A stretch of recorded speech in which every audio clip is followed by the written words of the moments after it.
so much of the health journey is about perseverance and believing that you deserve to feel better, you deserve more, and also trusting your intuition. Intuition's huge. Let's talk about intuition. Welcome to the Phase 4 podcast, inspired by Vishen Lakhiani and Ajit Nawalkar, co-founders of EverCoach, a division of Vine Valley. In this podcast, we speak to coaches and creatives about where they were, where they are, and where they are going. This is the intersection of what we focus on expands, and your story is your superpower.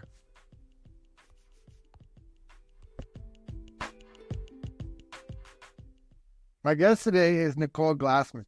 She's a holistic nutritionist, and she runs a retreat in New York City. She has a shop that can help you with lots of different things for body, mind, and spirit. And today we're going to talk about that and more. And Nicole, welcome to the podcast. Thank you for having me. Yeah, it's great that you're here. And I always just love to begin with, just tell us a little bit more about yourself and how did you end up in this space? So I was definitely going through a lot of my own health challenges when I was in my early 20s. There was a lot of stress with graduating from college and kind of trying to figure out what my next steps were. And in that process, I had accepted a job to move back to Florida, where I'm from. And then there was a lot of confusion, and the person who hired me had quit and never passed along the idea, I guess, that she hired me. It sounds kind of crazy, but it's really what happened. And so I was at a loss. I thought everything was kind of planned out. And so this exacerbated, a lot of stress in me, probably highlighted issues that may have already been there, but just made them kind of come forward a little faster from the stress. So I was dealing with, digestive issues and skin issues and even lower back pain and weight gain and, fatigue. And I was only, like 22. So I had never experienced anything like this. And it started a whole journey of me, going to many different types of doctors to try to figure out what was going on. And truthfully, not really being heard for a big chunk of that journey, which sounds cliche because it just feels like everyone is saying this these days, but it is true. And then all of this, led me to, figure out what was going on with me. I had a parasite, I had some heavy metal toxicity, hormone imbalance, a bunch of different things. And, once I sort of got to the bottom of what was happening and had a handle on my health, I realized that this whole journey was to be able to help others, because I am such a believer that, people need to understand what their body is saying and also to feel heard in their own health journey. And so then I started, my own business, Mindful Health, where I see clients one-on-one. And then, yes, I also run retreats. That's awesome. That's a long journey. And I'm glad you highlight that, because it is a lot of, I hear the same thing. Like, I go in the doctor, it's like the doctor doesn't even look at you. They look down on your file. Here's, take a bunch of pills, come see me in 6 months so I can give you some more. And yeah, but something you said is that you went on a journey, like, to find answers instead of just sitting like, okay, well, I guess this is me. And that process there, like, did you just say, like, I'm going to figure this out no matter what, and I'll go wherever? It's funny. At one point, I went as far as LA to fly to a doctor that seemed really highly recommended, because I was determined to figure out what the heck was going on. And luckily, my parents at the time were very supportive and were like, we're going to help you figure this out. But that doctor didn't end up being the one that helped me. But yeah, I was willing to go to a lot of, different lengths to try to uncover it. But I also realized too, that a big part of this journey was me figuring out my purpose. And I know that, that's also probably why it couldn't be solved so fast, because I needed to kind of come to that conclusion in this journey. Yeah, for sure. Metal toxicity, I want to go there in a second, because I think I don't know if it's just me. I think people think it's like mercury, fish, that's it, but it's a lot more than that. But before we go there, I don't even have the book, so I can't help you. I was going to give you a quote. I don't want to mess it up. We've all heard it. It's a Steve Jobs quote. It sounds like what you're saying, but you can't connect the dots going forward. You can only connect them looking backwards. So now that you see your story, you go, okay, how can I make my story into my superpower? And okay, maybe this was needed and necessary in order for me to grow into the person that can serve other people. 100%. And I feel like, I've even said to some of my clients, like, a lot of times what's happening with your health, it's not your body failing you, it's redirecting you. And it's really hard to say that when someone's in the middle of a crisis, like it's hard to believe that or comprehend that. But I honestly think in most cases that there is a message in there that maybe the body had to do what it's doing. So we would, finally pay attention and hear. Yeah, for sure. So I want to go towards that toxicity, the metals, and then maybe even if you want to at the end bring in the shop and things that people can do to remedy that. Sure. You want me to elaborate on the metal toxicity? So basically, we're all kind of exposed to heavy metals these days. It doesn't, as you mentioned, yeah, a lot of people, associate it just with fish, and it's not. There's metal in the soils. There's in the soil. There's metal in our cookware. There's metal coming from airplane runoffs, and that's also why it's sometimes in the soil. Pesticides contain, heavy metals. Yes, mercury fillings can also be an issue if they're leaking in your mouth.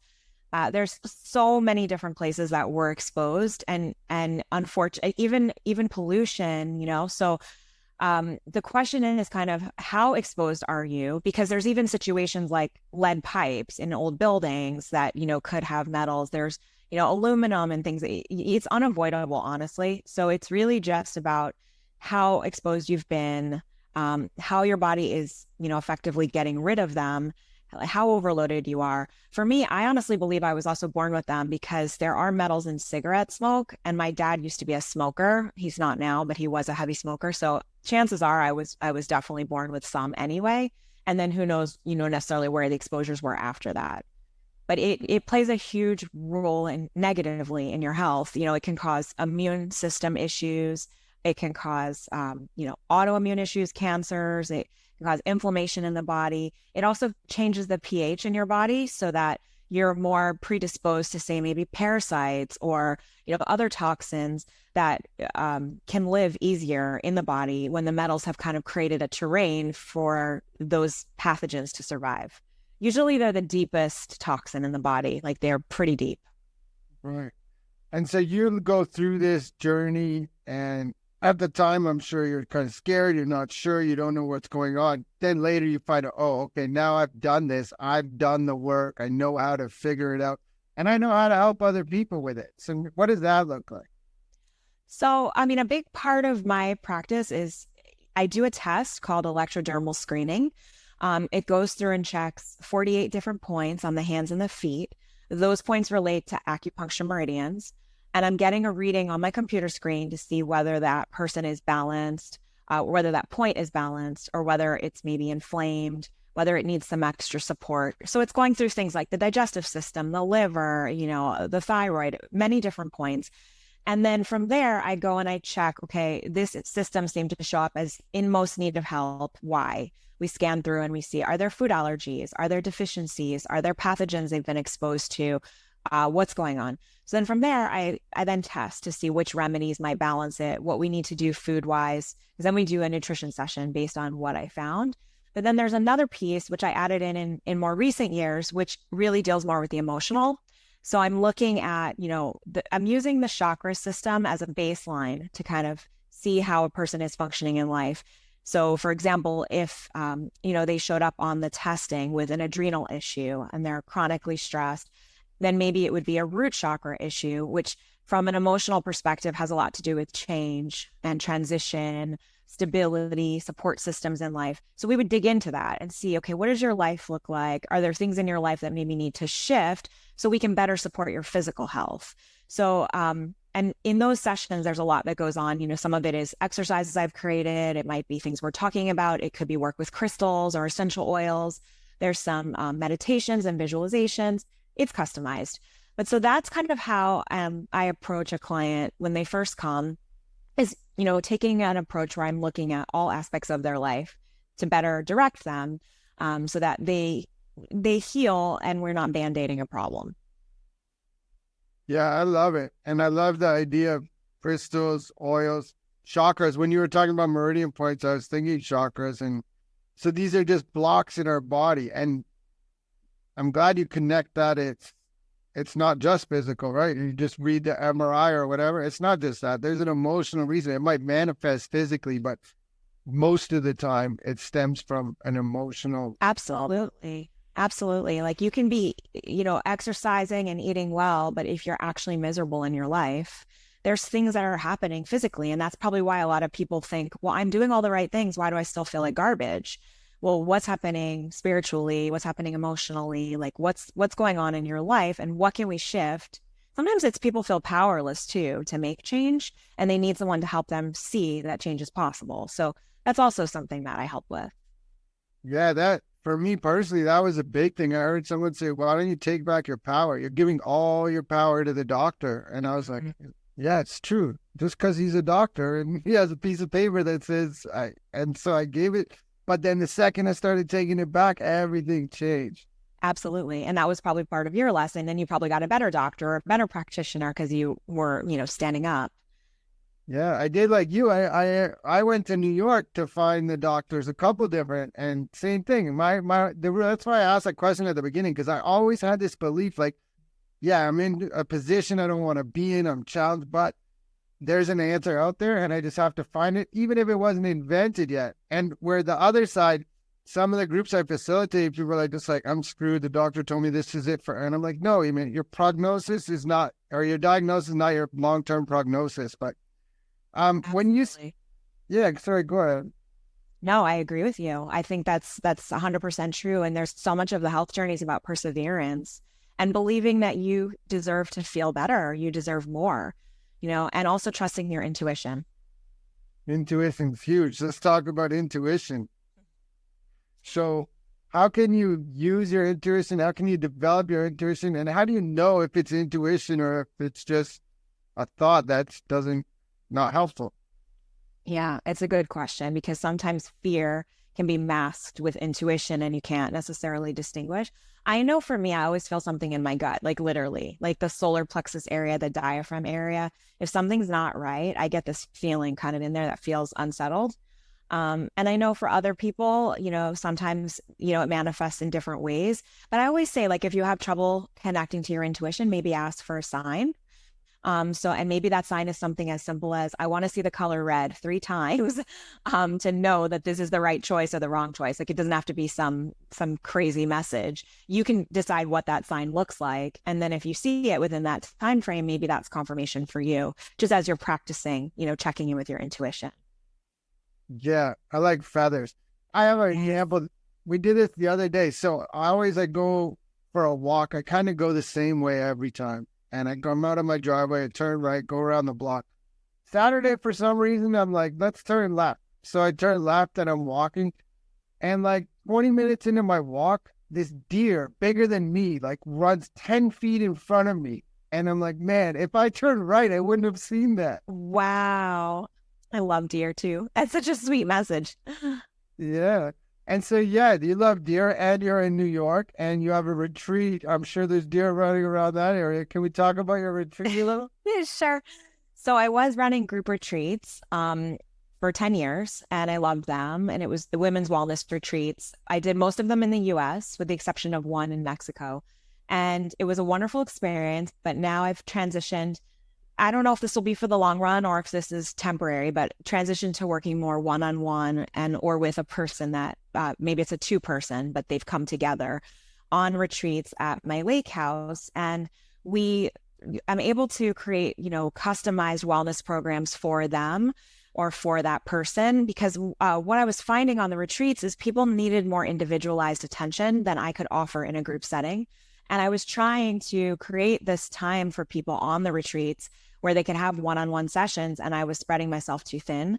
And I realized it wasn't really helping anyone. So I thought, why not, create retreats that are, much smaller, that the person can have their goals met. We can work on their specific issues. And so I do things like the testing that I described, the chakra sessions, the nutrition. And then on top of that, they have, meals that are added to it, prepared by like an organic chef. There's breath work, there's meditation, there's potentially, if they choose things like sound healing, a facial, massage, yoga, fitness. Basically, we build the program around, the things that they're in need of, and the length of time is varies according to what they can do. And they also have the option to just maybe do the program for one day, and then they can rent the house, privately for a few days and enjoy the lake and go kayaking and, enjoy the area too. So it's like they're immersed in nature, they're taking time for themselves, and I'm super present for them because they're my only focus, and they're present for themselves, which I think is really important for healing. Yeah, I love it. So you just described like a gift basket of like body, mind, and spirit goodies. That's so cute. I love that. Yeah. The idea of going in nature, there's something there. And so like if you live in a big city like New York, LA, Toronto, you don't have to go far. You don't have to travel around the world. You could go 30, 40 minutes outside the city and find all of it. Exactly. Yeah, this is only about an hour, so it's not too far. Yeah, that's awesome. And you also have an online shop, right? So what kind of stuff do you sell in there? So I do have some courses that I sell. I've created some chakra courses. I've also created a course around thyroid health and blood sugar health and digestive health. And then the store also has things like essential oils. We have a really cool thing on the store, which is a chakra quiz. And it allows you to take the test and see which chakra is imbalanced. And so from there, it'll recommend the corresponding flower essence and essential oil that would be best for you. And then, we have things like body products. I have affirmation cards, protein powders, medicinal mushrooms, a cleanse as well, a cleanse program. So there's lots of different goodies. Yeah, that is lots of different goodies. I I think courses are fun. I'm into courses now. Yeah. You have a podcast too. Can we talk about that? Yeah, I just launched it. Talk about signs, actually, because I was thinking about doing one, and then it just kept putting it off, thinking I'm going to do this later. There's other things I'm working on. And then out of nowhere, I say out of nowhere, but I know it's not out of nowhere. I got a DM from someone who had heard me on a previous podcast, and she said, "I thought you were starting your own, and I can't find it." And I thought, "Oh wow, that's a little bit of a nudge from the universe." And I said, "Oh yeah, I'm hoping to do it soon, but not yet." And then out of nowhere again, I got a resume from someone who's a podcast producer, just checking to see if I had any need for some help. And I thought, okay, I'm just gonna take a leap. So I just started it. I think we're on episode 6. So it's very new, but it covers, all different topics in the holistic health world, including also relationships, caregiving, even, nutrition, gut health, blood sugar, energy healing. I've had an array of people that I've interviewed, and then I do, some of my own solo shows too. That's And it's called Mindful Chats with Nicole Glassman. stole the question right out of my So you said energy healing. I'm wondering, so we talked about chakras a little bit, but did you do any other kinds of energy medicine, energy healing? And if so, what does that look like? I guess some people think that when I'm doing like the chakra sessions that I'm doing some kind of Reiki or something like that, and I'm not. I do work, with crystals, which have, a lot of energy. And I'm helping people with guided meditations and visualizations, which can help clear some things. But I'm not an energy healer per se. The people that I've had on the show are energy healers. I've been interviewing them. I think you're not giving yourself enough credit. Yeah, if you're doing all of these things, you got it. And intuition is huge. Lavender oils. What was it? I forget what I was going to ask back there, but that's okay. As we begin to wind down, if this episode resonates with you, please like, subscribe, share, and follow, but no hard sell. And reach out to Nicole, especially if you're going to be in the New York area and you're looking for a retreat. We'll put the links in the website in the show notes, but go take a look. It is a beautiful retreat that I want to go to. And Nicole, I ask everybody, this is the Phase 4 podcast, and Phase 4 in the 6-phase meditation by Vishen Lakhiani is about creating your future 3 years out. So where is Nicole Glassman 3 years from today? Hopefully, continuing to run these retreats and continuing to grow them for sure. And then I'm hoping at some point to have a property where I can run an expanded version of what I'm doing now, but maybe incorporate like a garden and some animals and, some other healing modalities. So I think that might be the next step. Yeah, that's awesome. Once you get your hands in the dirt, that's like another thing like nature, right? You're just Yes, connecting. exactly. Exactly. Super healing for people. Yeah, we have a retreat here, and well, we did it 1 year, 2022, kind of just tested it out. We took the information. We're planning our next steps, but I was telling my wife, we can get people to come here and cut wood, and they can Wow. chop all the wood for us, right? But it's very much a meditation, and you said about breath work earlier. Like if you have a piece of wood like this, depending on the breathing, you can get it down to this. It's weird, but yeah. So I'm That like repetitious motion, you're very present. yeah, it's so present, and you got to be mindful. You're trying to slice it down the middle, and it depends on your breath, like big time. Wow. I've never done anything like that. I'd probably cut my hand off, but I love the idea. Yeah, and now you got me thinking about the garden. Maybe we can get people to come and make a garden. There you go. That's like super healing. Right. Yeah. I guess books and stuff. I saw a couple of books you like, Jen Cicero, or what are some of the books that help you on your path? I would say the one that I've just recently read that I really loved is called Manifest. And that one is amazing for helping you to kind of get in the mindset to bring in, more of what you want and to help you have some awareness over maybe the patterns that you've currently have that are blocking your progress or the sabotaging thoughts or beliefs. It also gives you some tangible things to be able to implement into your life to feel like you are bringing in more of what you want. So I really love that book. That's awesome. I saw a video last night about manifesting, and he was saying that, and I never heard this take on it, but it said that the universe just says yes.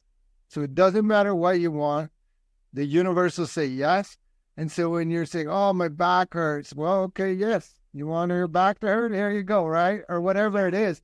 And so I always say, yeah, we're manifesting no matter what. Like if you're complaining about the weather and you have no money or whatever, that's showing up in your life because you're speaking it out loud. But this one with just yes, I'm like, wow, that's a different take and I like it.